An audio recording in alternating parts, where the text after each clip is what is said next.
తెల్లవారితే చక్రవర్తి అయి రాజ్యమునేలే రామయ్య తండ్రి మాటకై పదవిని బదలి అడవులకేగెనయా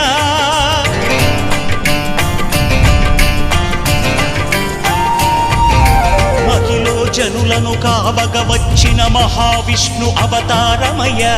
ఆలిని రక్కసుడపహరించితే ఆక్రోశించెనయా అసురుని త్రుల్చి అమ్మను తెచ్చి అగ్ని పరీక్ష విధించెనయా సాగలి నిందకు సత్యము చాటగ కులసతినే విడనాడెనయ నా రాముని కష్టం లోకంలో ఎవరూ పడలేదయ్యా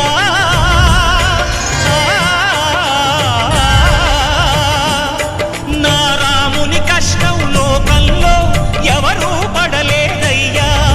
సత్యం ధర్మం త్యాగంలో అతనికి సరిలేదయ్యా